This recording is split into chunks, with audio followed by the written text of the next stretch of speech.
중요 후보들의 개헌, 헌법 개정과 관련된 공약이 나왔습니다. 자세한 내용들이 여러 가지가 있지만 일단 간략하게 말씀을 드리면 이재명 후보는 대통령 4년 연임제, 중임제가 아니고 연임제. 김문수 후보는 눈에 띄는 대목이 차기 대통령 임기를 3년으로 하는 중임제라고 맞불을 놨습니다. 어떻게 보셨습니까? 그러니까 결론은 이제 대통령 임기에 네. 많이 집중이 될 수 있는 용어 사용을 했어요. 연임제냐 중임제냐. 무슨 차이가 있죠? 좀 중임제라고 하면요. 예. 트럼프 생각하시면 될 것 같아요. 아, 미국의 트럼프 네. 대통령. 중간에 네. 쉬어도 2번은 할 수 있습니다. 아, 거기 예. 이제 3번은 못 하게 돼 있는데 네. 뭐 연달하냐 아니면 띄엄띄엄 하느냐 뭐 8년 쉬었다 하느냐 그 얘기가 없어요. 아, 그래서 연달아 하면 연임. 예. 또 그러니까 한 번 연임도 하면 되고 중임. 중임도 되고 네. 쉬었다 그러니까 2번만 할 수 있다. 아, 네. 연달아 아니어도 된다. 네. 근데 이제 이렇게 연임제만 된다고 하면 예. 트럼프는 안 되는 거죠. 아, 그렇네요. 예. 그러니까 현직 대통령이 다음 선거 떨어지면 다시는 대통령이 없다는 뜻으로 저는 받아들입니다. 그러니까 미국은 지금 중임제의 네. 국가라고 볼 수 있는 예, 거고 4년 중임제입니다. 우리는 지금까지 단임제였는데 예. 그러니까 단임제를 고치자라는 건 이제 김문수, 이재명 두 후보가 같은 의견인데 네. 방법적으로 약간 달라요. 네. 그럼 이게 이것까지 생각하고 연임제만 얘기했는지 그건 모르겠어요. 아. 예를 들어서 본인한테 민주당한테 유리하려고 했을 때 예. 설령 국민의힘 후보가 대통령에 당선돼도 그 대통령이 다음에는 떨어질 가능성이 있으니까 아예 정치생명 끊어버리자. 예. 이래서 연임제를 했나? 잘 모르겠습니다. 그거는. 그냥 용어를 그냥 그렇게 고민하지 않고 그냥 쓴 것 같아요. 예. 그런데 이제 헌법을 만약 고치는데 성공을 했다고 가정을 네. 했을 때 그 헌법이 적용되는 연도를 보니까 이재명 후보 측은 2030년부터 네. 지금부터 5년 뒤 네. 이제 그 제도를 적용을 하자는 거고 네. 김문수 후보는 3년 뒤 네. 2028년 예. 국회의원 선거 때 함께 적용을 예. 시하자 이거예요. 이 차이는 어떻게 보세요? 일단 그렇게 되면 현직 대통령이 임기를 단축해야 되는 게 있잖아요. 28년에 하면 네. 한동훈 후보 같은 경우는 아예 거기서 3년만 하겠다고 선언을 했어요. 그 다음 네. 선거 못 나다. 사실 현행 헌법상 그렇게 돼 있습니다. 네. 이 헌법하에 대통령은 개헌 임기 연장과 관련한 개헌과는 관련이 없다. 헌법이 고쳐질 당시에 현재 예. 대통령은 고쳐진 헌법에 적용을 그렇죠. 받지 않는다. 네. 그러니까 아무리 개헌을 뭐 어떻게 해도 안 되는 거예요. 네. 그러니까 그런 차원에서 보면 이재명 후보 입장에서는 내가 거의 될 것 같은데 네. 뭐 하려고 임기를 줄여. 당연히 30년에 하자고 하겠죠. 네. 김문수 후보 같은 경우는 지금 치고 올라가는 입장이니까 뭐라도 국민들에게 좀 환영받을 만한 일, 임기 줄여서라도 내가 개헌하겠다는 의지를 보여야 하는 입장. 그 차이에서 28년과 30년 차이가 나오는 걸로 생각합니다. 개헌을 1호 공약으로 가장 과감하게 내걸었던 후보는 무소속의 한덕수 후보였습니다. 그다음에 한덕수 후보가 이제 하차를 한 다음에 개헌 논의가 거의 보이지 않았어요. 그런데 어제 일요일 갑자기 튀어나온 느낌이 드는데요. 왜 그런 겁니까? 제가 과문한지는 모르겠는데 예. 한덕수 후보가 한 열흘 활동할 때 개헌보다는 다른 걸로 회자들 제가 한덕수 당시 후보가 개헌 관련해서 무슨 얘기를 했는지 잘 기억을 못 하겠고요. 출마 선언문의 맨 앞에 아니, 부분은 있습니다만 그 별로 안 알려졌던 네. 것 같은데요. 오히려 단일화 쪽에 훨씬 더 그렇죠. 논란과 관심이 예. 있었다. 개헌 관련해서는 한동훈 후보가 여러 가지 얘기를 했었죠. 한동훈 후보도 얘기했고 28년도 그리고 3년 임기 그다음에 국회 양원제 이런 얘기들은 이제 그렇게 쭉 나오는 건 한동훈 후보가 했었던 맞습니다. 거고 예. 거기에 대해서 이재명 후보가 제대로 대답을 안 했었죠. 그러니까 저의 질문을 당시에. 바꿔본다면 개헌을 매우 중요하게 주장을 했던 후보들이 마지막 결선 무대에서 못 사라지자 올라갔죠. 예. 그러자 개헌 논의도 사라졌었어요. 그런데 왜 어제 5월 18일 어제 갑자기 이게 튀어나왔냐 이거죠. 이재명 후보가 이렇게 할 수밖에 없었던 이유는 네. 개헌에 대한 그 욕망이 상당히 있다는 걸 알았을 거예요. 본인에게요? 예, 그러니까 이 얘기 안 하고 그냥 얼렁뚱땅 넘어가기가 어렵고 네. 아직 결과가 안 나왔기 때문에 지금 부자 몸조심하는 상황이란 말입니다. 네. 그러니까 뭔가를 내놔야 한다고 생각을 했을 거고 그래서 내놓은 게 네. 벙벙하게 나온 거예요. 보면은 대통령에 대한 권한만 빼고 뭐 감사원도 뺏어가고 뭐 총리 임명권도 뺏어가고 물론 국회 비준 지금 봤지만 아예 총리 자체 추천을 국회에서 한다는 거 아니에요? 네. 많이 빼갔는데 예산 편성권도 아마 뭐 국회가 가져가려고 할 거예요. 저 대통령실이 가져가든 뭐 그렇게 하겠는데 네. 거기서 빠진 게 그렇게 되면 국회의 권한이 너무너무 세집니다. 네. 거기에 대한 어떤 견제라든지 음. 그런 거는 전혀 없단 말이에요. 네. 그러면 아마 이것은 현재 의석수 분포를 보고 그냥 민주당스러운 음. 그런 방향으로 쭉 앞으로 전개가 될 거라고 생각하고 이걸 짠 거 아닌가. 그러니까 크게 의미를 둘 사안은 아니라고 봐요, 저는. 그렇다면 이제 유권자들 중도층에 계시는 국민들이 봤을 때 네. 아, 이번 대통령이 3년만 하고 물러나고 개헌을 완수하겠다라는 공약과 아닙니다. 저는 5년을 다 하고 개헌을 하겠습니다라는 공약 두 가지를 들었을 때 어느 쪽에 더 공감이 될까요? 국민들께서 개헌이 되냐 안 되냐는 여부에 대해서 만약 집중을 많이 하신다면 네.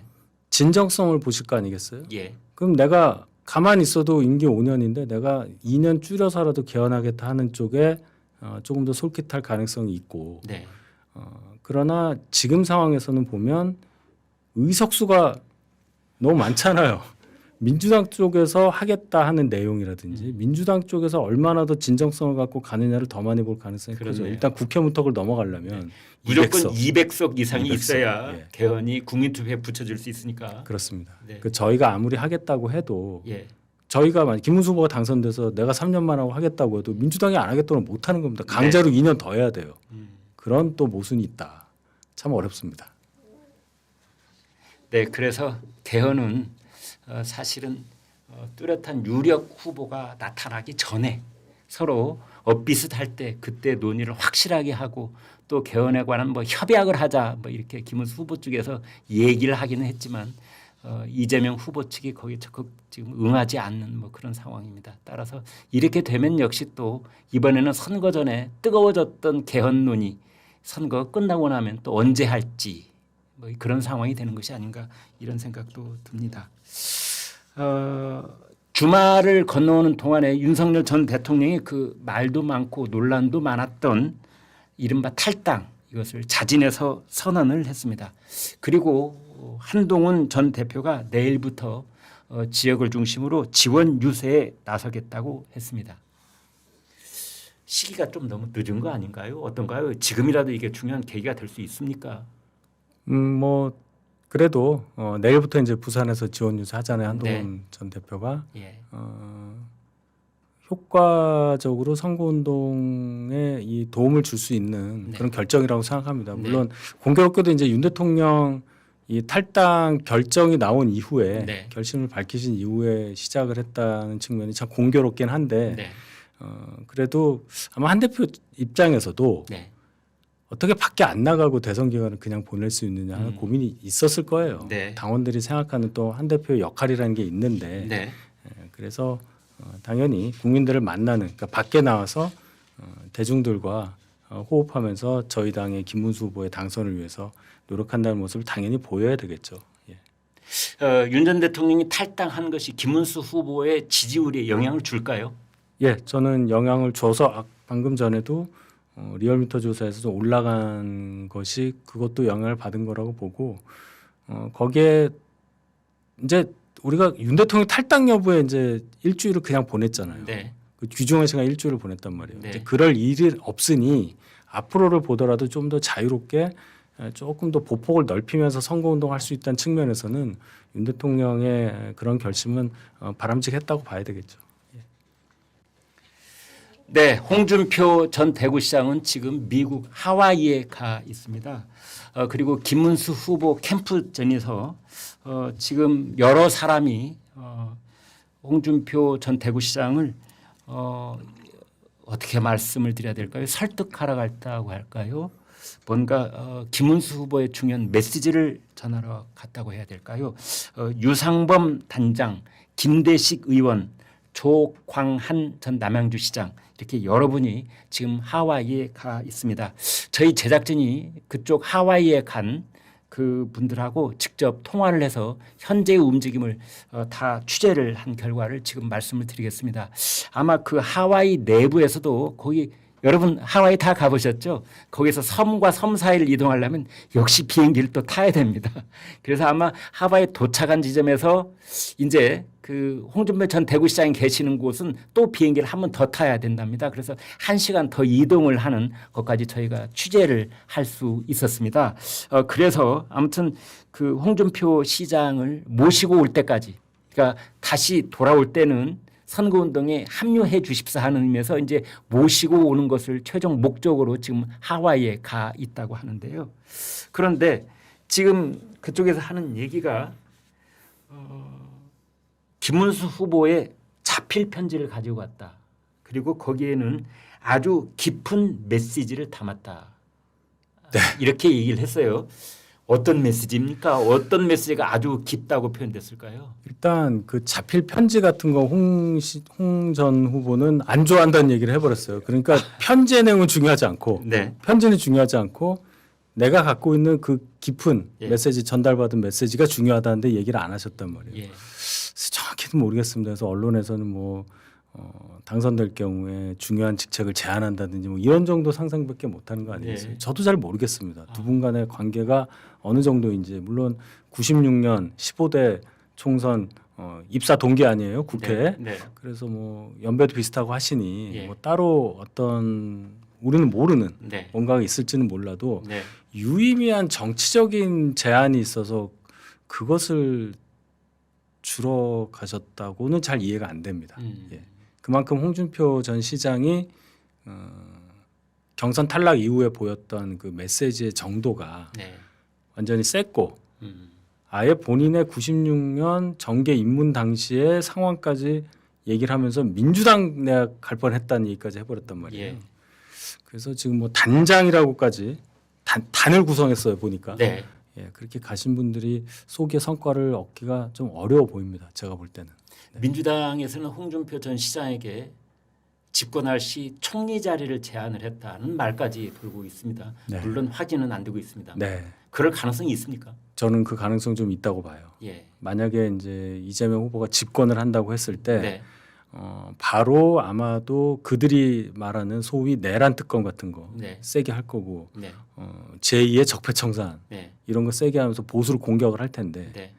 그때 예를 들어 총리를 홍준표 전 후보를 했다고 쳤을 때 네. 국회에서 물론 통과되겠죠. 예. 그럼 뭔가 좀 상쇄되는 효과가 있잖아요. 아. 그런 측면을 보면 내란 만약에 수사의 명분을 계속 살려나갈 수가 있다. 그러니까 보수를 다 그렇게 하는 건 아니라는 그런 이미지를 줄 수 있다. 줄 수 있잖아요. 네. 내가 보수의 일부를 받아들였고 예. 같이 가는데 이거는 용서를 못해. 뭐 이렇게 갈 가능성이 있잖아요. 네. 그래서 굉장히 그 수가 교묘하면서도 어떻게 보면 민주당 쪽 입장에서는 괜찮은 수가 될 가능성이 있어서 지금은 아니라고 부인하지만 저는 충분히 가능성이 있다고 생각합니다. 네. 그렇다면은 김문수 후보가 홍준표 전 시장에게 줄 수 있는 아주 깊은 메시지는 총리 이상 가는 것이어야 되잖아요. 총리 이상이 없는데요.